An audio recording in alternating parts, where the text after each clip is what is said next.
All right, so joining us for reaction to unpack the judgment is Onica Makwakwa, founding director at Wise for Africa. Onica, thank you for joining us via Zoom here on the SABC. Thank you. Thanks for having me. Onica, over 700 charges that Ackerman was found guilty of. This must be a step in the right direction, especially for the families that suffered from his act. How would you weigh in on what transpired today?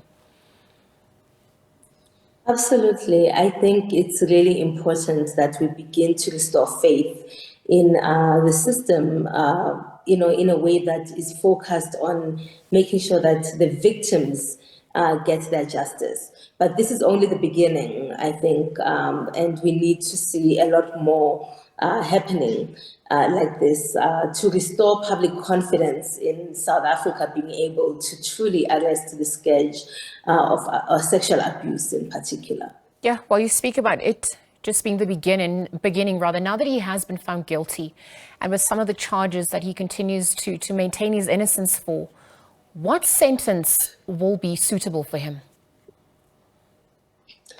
I actually listened to the interview you just had earlier with one of the mothers saying that he should never see the light in his life.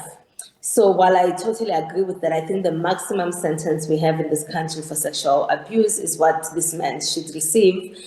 However, I mean, that sort of comes at a period when we've been dealing with issues that call to question even the effectiveness of those type of sentences, right?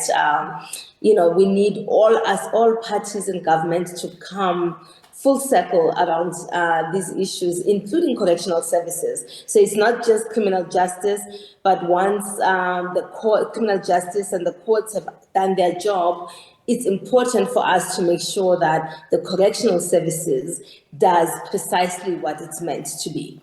Well, speaking of which, when we just look at the processes that unfold within the CJS at large, what are your thoughts on the approach of the SAPS, the NPA, the courts on bail application for sexual sex criminal charges? Are you satisfied? I mean, this Ackerman case is sadly one of thousands, but obviously it's now come to the fore. We're using it as a mirror, perhaps, for some of the other offences. How would you weigh in on that entire process to date? What more needs to be done for justice to be maintained? You know what? One of the things about this country is that we have the policies, we have the laws, we have the regulations. We just need to show the political will to actually implement on these things. So yes, this is a step in the right direction.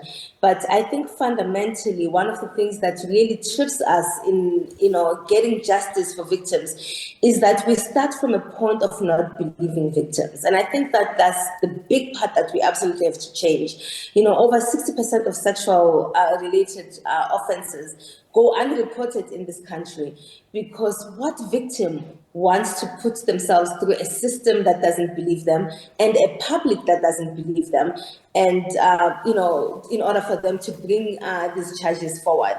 But also we need to start seeing quicker resolution of these cases. I mean, this case, for example, if you think about when we started and where we are now, we need victims to not have to go through this very long period of having to retell the same story, re-victimizing them in the process. So I think that, when we all agree that we are a country and a society that has zero tolerance for sexual abuse, we will begin to use all the tools that are in our disposal to act very quickly and to actually also address the impunity that seems to be enjoyed by those who perpetrate, because that is very much connected to how we are not able to prevent this, and also making sure that those who may become potential offenders as well begin to see how we are dealing precisely and swiftly with perpetrators so that they themselves are also discouraged.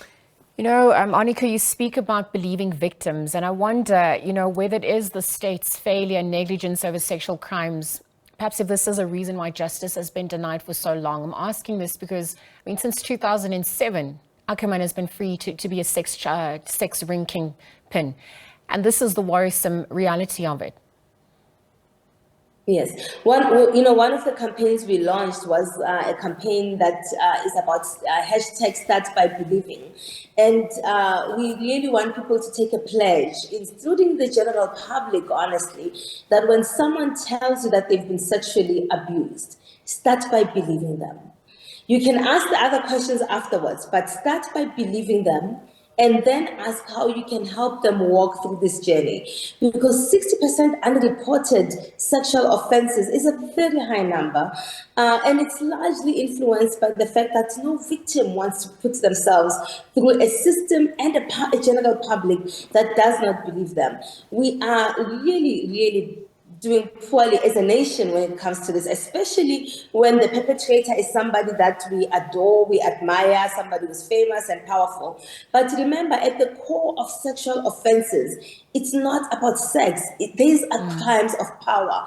It's about power, and it's really important that we begin to shift that power so that victims also feel that they've got a public and a society and systems that can rally around them to make sure that they are closer to getting the verdict and the justice that they want. This myth that people cry rape, especially women, that people cry rape and they haven't really been raped, is something that we need to really give the same doubt to victims, to perpetrators as we give to victims, and believe victims so that we can be able to hear the merits of the criminal case. For us to really, truly wrangle this issue.